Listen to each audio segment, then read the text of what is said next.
नमस्कार दोस्तों, आज हमारी कॉमन एलिजिबिलिटी CET की सेकंड क्लास है। हमारा मैथ में टॉपिक है सिंपल इंटरेस्ट, साधारण ब्याज।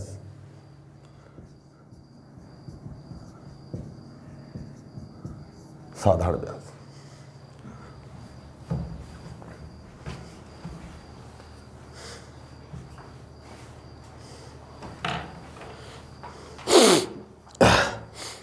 साधारण ब्याज की किसी दर पर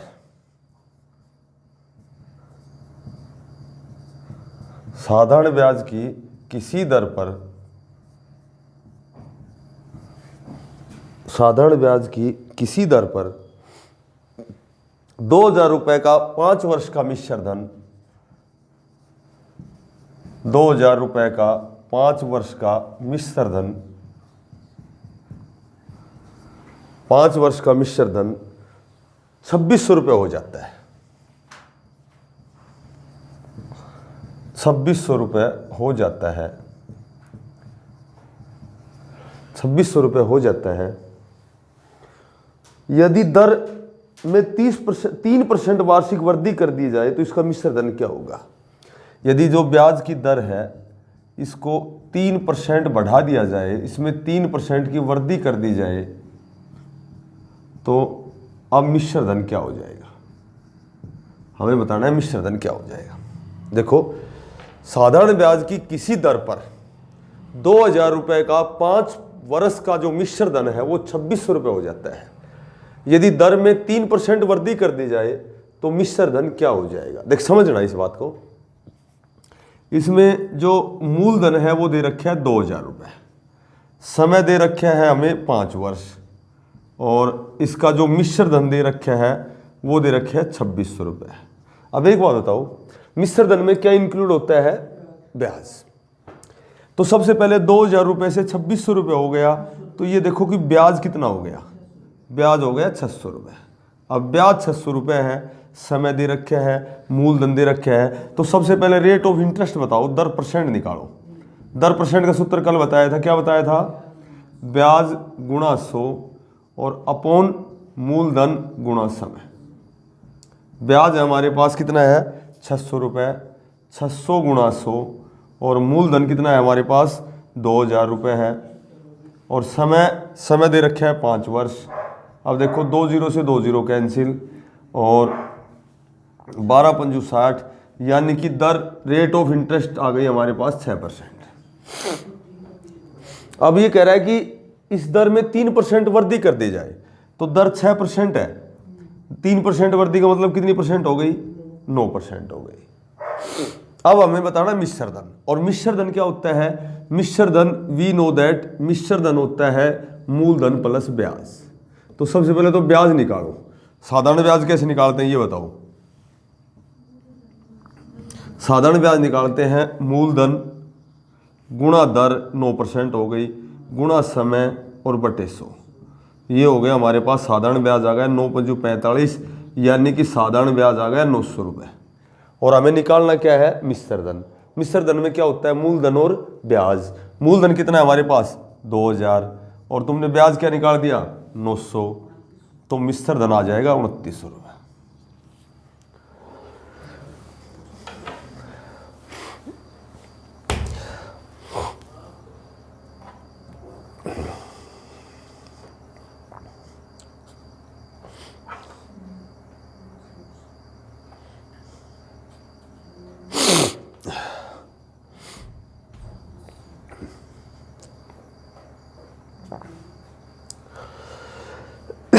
ठीक है।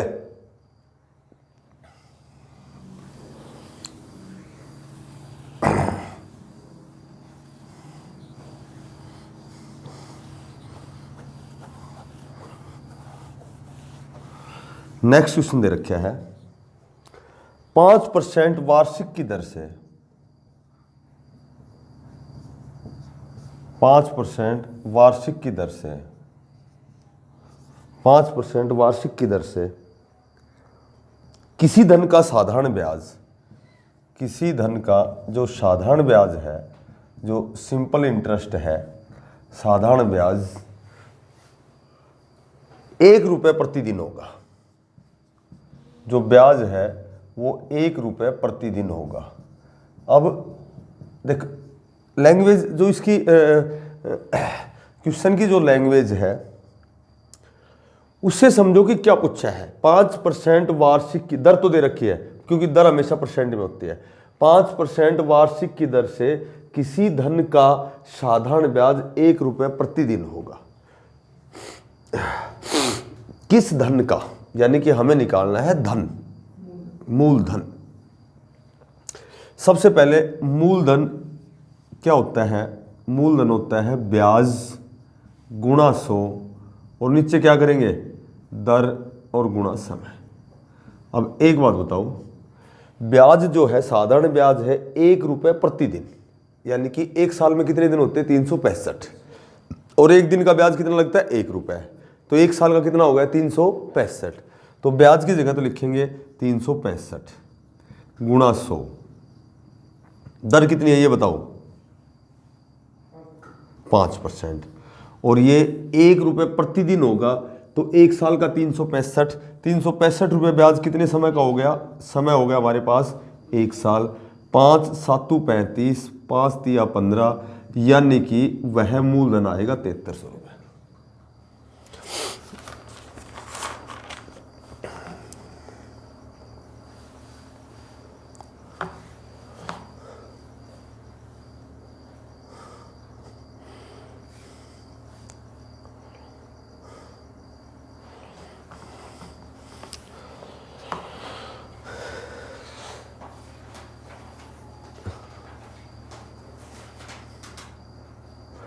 साधारण ब्याज है वो 1 रुपये प्रतिदिन होगा।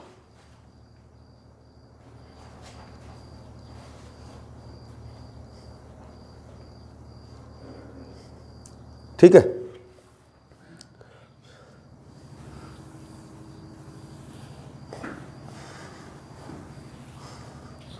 नेक्स्ट, कि किसी धन पर एक विशेष दर से जो साधारण ब्याज है, वह साधारण ब्याज इस धन का 9/16 है। जो धन है विशेष धन पर जो साधारण ब्याज है, इस धन का 9/16 है। साधारण ब्याज मूलधन का 9/16 है। यदि दर और समय बराबर हो तो दर क्या है? जब कह रहा है कि दर का जो संख्यात्मक मान है और जो समय है, दर और समय दोनों बराबर है, तो हमें या तो दर % पूछेंगे या समय, क्योंकि दोनों बराबर है। नोट करके लिखो, इस तरह का क्वेश्चन आता है एग्जाम में, ऐसे लिखो नोट करके। जब दर और समय बराबर दिया गया हो, ये इसका शॉर्ट मेथड होता है। जब दर और समय बराबर दिया गया हो तो मूलधन 100 रुपये मानकर उसका साधारण ब्याज निकालकर वर्गमूल निकाल दिया जाता है।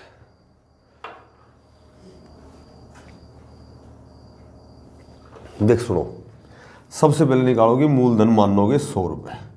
अब ये कह रहा है कि जो साधारण ब्याज है ये इस मूलधन का मतलब की का मतलब गुणा होता है, इस मूलधन का गुणा 9/16 है। ठीक है, ये हो गया 25 चौका 100 और 4 चौका 16, ये आ गया 25 9 225/4, ये आ गया साधारण ब्याज। और मैंने लिखवाया है कि जब भी दर और समय बराबर दिया जाए तो केवल इसका अंडरूट निकालना है, ऐसे निकालना है। 225 किसका वर्गमूल होता है? 15 का, और 4 किसका होता है? 2 का। तो इसमें दर पूछेंगे तो 7 से 7.5% आ जाएगी, और समय पूछेंगे तो 7.5 वर्ष आ जाएगी। चाहे दर पूछो चाहे समय पूछो, जब भी दर और समय बराबर हो तो केवल ये तरीका ध्यान रखना है। मूलधन 100 रुपये मानना है, उसका साधारण ब्याज निकालना है और अंडरूट निकाल दो।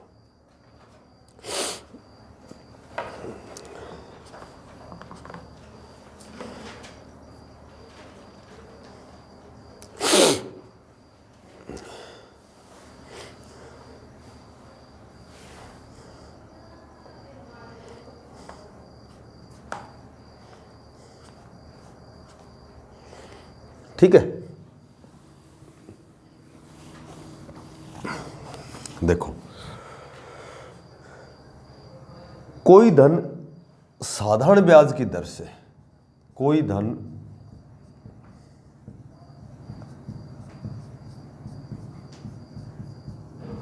साधारण ब्याज की दर से 1/4 वर्ष में 1/4 वर्ष में अपने का स्वयं का अपने का 41/40 हो जाता है। स्वयं का 41/40 हो जाता है। तो दर परसेंट क्या है? तो हमें बताना है कि दर परसेंट क्या है। देखो जैसे क्वेश्चन कहेंगे ना वैसे करेंगे। कोई धन है, इस धन का, यह धन साधारण ब्याज की दर से 1/4 वर्ष में अपने का स्वयं का 41/40 हो जाता है। देखो सबसे पहले तो मूलधन मान लो, मूलधन मान लिया हमने 100 रुपये। अब ये कह रहा है कि समय 1/4 वर्ष है, समय है 1/4 वर्ष। 1/4 वर्ष में यह स्वयं का अपने का 41/40 हो जाता है। तो ये हो गया हमारे पास मिश्र धन। मिश्र धन हो गया 100 का मतलब गुणा होता है, 100 का 41/40 हो जाता है। 0 से 0 कैंसिल, 2 पंजू 10, 2 दूनी 4, ये हो गया 5 का 20 और बटे 2, यानी कि 102.50 पैसे इसका मिश्र धन हो गया। मूलधन था हमारे पास 100 रुपये, मिश्र धन हो गया हमारे पास 102.50 रुपये। ये बताओ ब्याज कितना बढ़ गया? 2.5 रुपये। और हमें निकालनी है दर।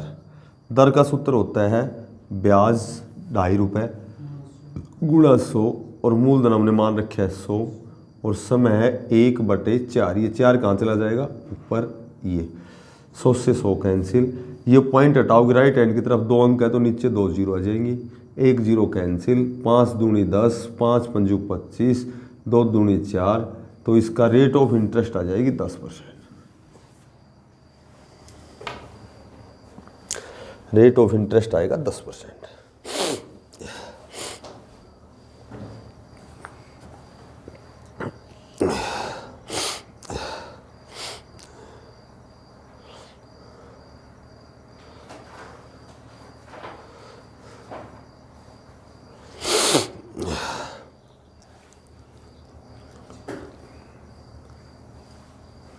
ठीक है बेटा, आया समझ में?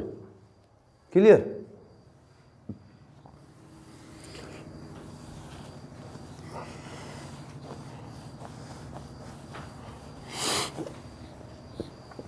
ये कह रहा है कि ए ने 5,000 रुपये, ए ने 5,000 रुपये बी को 2 वर्ष के लिए दिए, 2 वर्ष के लिए, 2 वर्ष के लिए, तथा 3,000 रुपये सी को, 3,000 रुपये सी को, 3,000 रुपये सी को 4 वर्ष के लिए उधार दिए।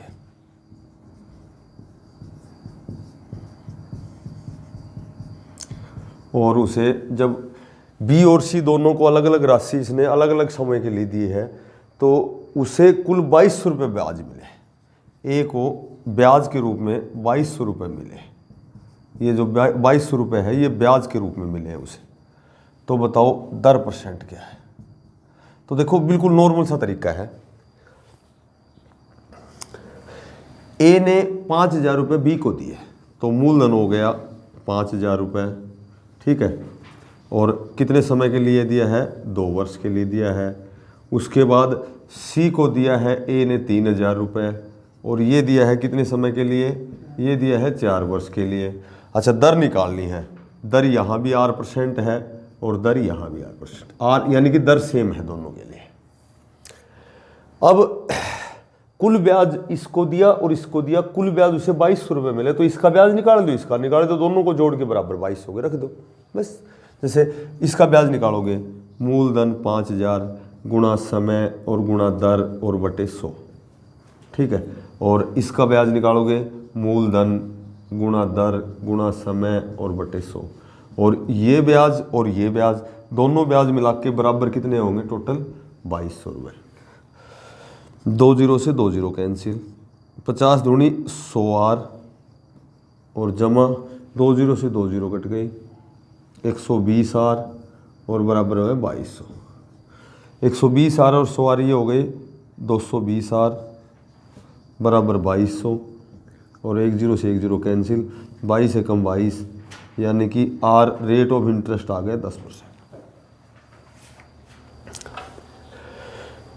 इसके ब्याज और उसके ब्याज को कुल मिला के उसके पास 2200 रुपये ब्याज बढ़ गए। R रेट निकालनी, दर निकालनी।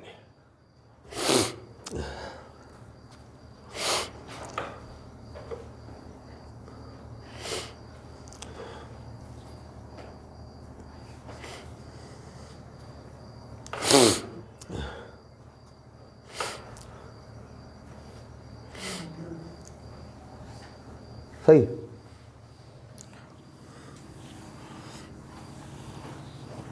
बेटा ये क्वेश्चन कम से कम 2-3 बार निकालोगे ना तभी फायदा होना है। अब क्वेश्चन दे रखे है कि एक राशि साधारण ब्याज पर 10 वर्ष में दुगनी हो जाती है। ब्याज है साधारण ब्याज है, तो साधारण ब्याज पर 10 वर्ष में यह राशि दुगनी हो जाती है, ठीक है। 10 वर्ष में यह दुगनी हो जाती है, तो कितने वर्षों में, वर्ष बताने हैं, कितने वर्षों में यह तिगुनी हो जाएगी। देखो एक तो कंपाउंड इंटरेस्ट होता है, एक सिंपल इंटरेस्ट होता है। एक तो होता है साधारण ब्याज और एक होता है चक्रवर्ती ब्याज। 10 वर्ष में दुगुनी हो जाती है, कितने वर्ष में तिगुनी हो जाएगी, ऐसा क्वेश्चन आए ना। तो जब भी समय निकालना हो ना तो एक छोटी सी बात याद रखनी है तुम्हें, बी में से ए घटाना है, ए में से ए घटाना है और समय से गुणा करना है।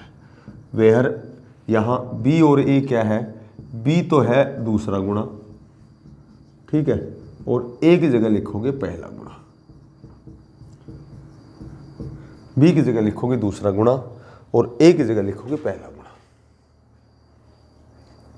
देख सुनो, दूसरा गुणा हमारा 3 गुणा, बी की जगह लिखोगे 3 और ए की जगह पहला गुणा दुगुना है तो 2 में से 1 घटाओगे, और समय क्या हमारे पास 10, तो सीधी सी बात है ये 20 वर्षों में 3 गुणी हो जाएगी, क्योंकि 3 में गए तो 2 बचेंगे, 10 दूनी 20। ये तरीका होता है इसका। बी होता है दूसरा गुणा और ए होता है पहला गुणा।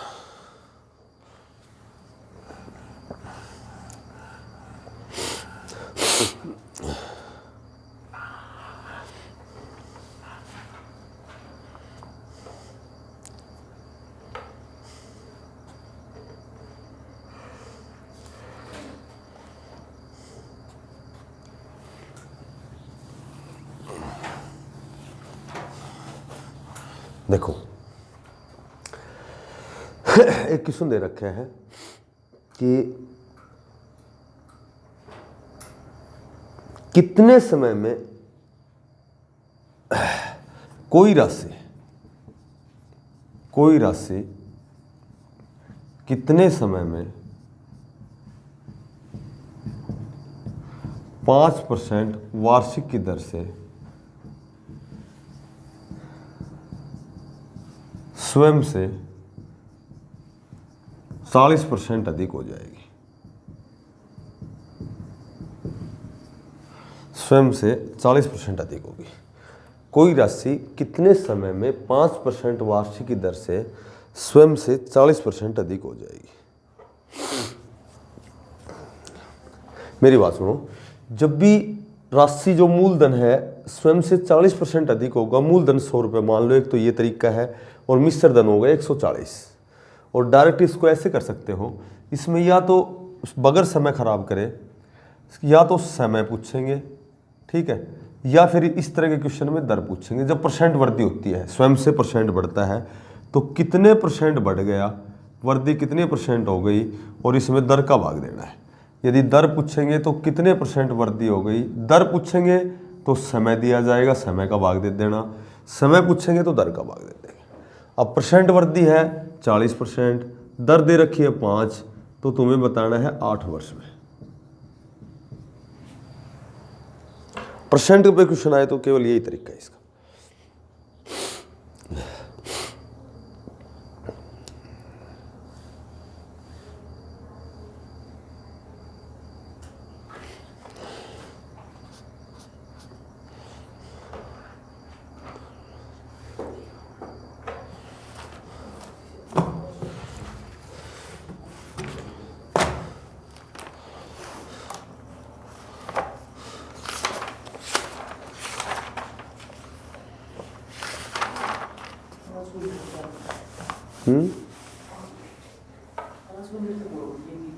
बस फिर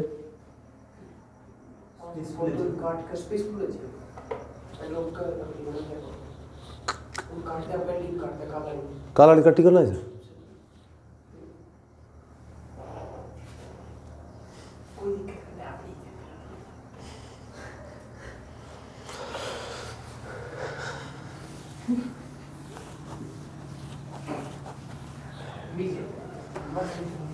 अब लिखो, साइंस में लिखो कोशिका, सेल। सबसे पहले लिखो शरीर के अंगों की, शरीर के अंगों की संरचनात्मक जो मूलभूत इकाई होती है उसे कोशिका कहते हैं।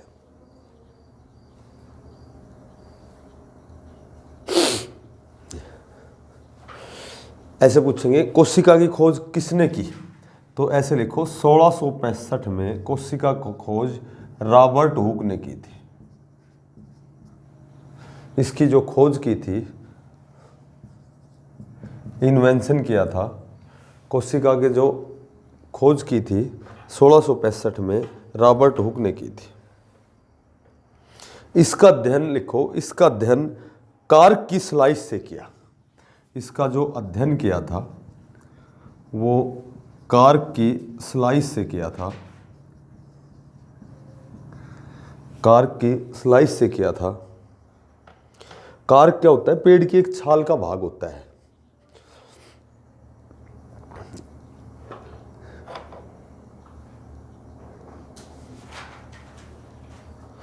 इसमें स्लाइस में कई बक्से होते हैं और ये जो बक्से होते हैं ना, ये मधुमक्खी के जो छत्ते के समान दिखाई देते हैं।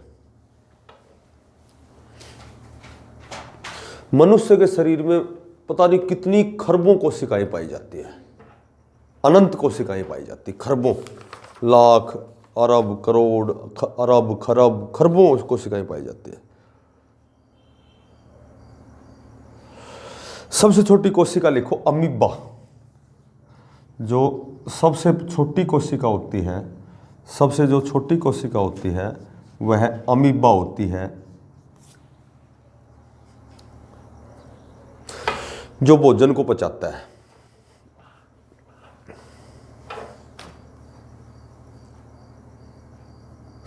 इसकी जो अमीबा है, इसकी जो आकृति होती है यह नियमित नहीं होती है। अमीबा की जो आकृति होती है यह अनियमित होती है, यानी कि नियमित नहीं होती है, अनियमित होती है। अमीबा की जो आकृति है वो अनियमित होती है।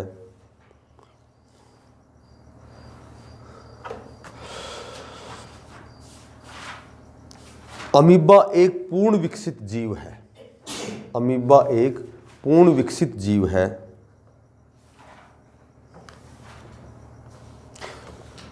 जो भी सजीव होते हैं उसमें जो कोशिका का जो साइज होता है, जो सजीव होते हैं जिनमें जीव होता है, प्राण होते हैं, उसमें जो कोशिका का साइज होता है वो 1 मीटर का,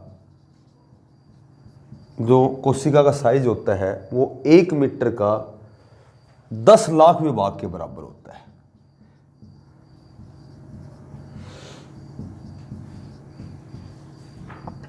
एक जो मीटर होता है उसके 10 लाख विभाग के बराबर होता है।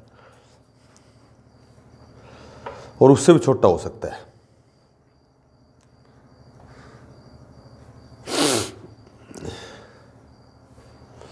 सबसे बड़ी कोशिका लिखो, शुतुरमुर्ग का अंडा है। शुतुरमुर्ग का अंडा है।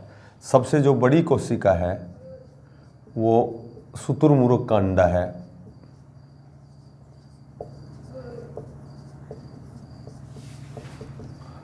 वैसे तो रेयर है कि इसका आकार पूछेंगे, पर फिर भी लिख लो 170 mm इसका जो आकार होता है, मल्टीप्लाई 130 130 mm होता है। जो शुतुरमुर्ग का अंडा है इसका जो साइज होता है वो 170 mm मल्टीप्लाई 130 mm होता है। और छोटी कोशिका का जो साइज होता है, जो सबसे छोटी कोशिका का साइज होता है 0.1 से 0.5 माइक्रोमीटर होता है।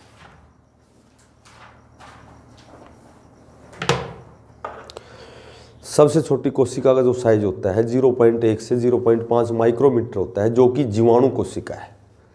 जो कि जीवाणु कोशिका है।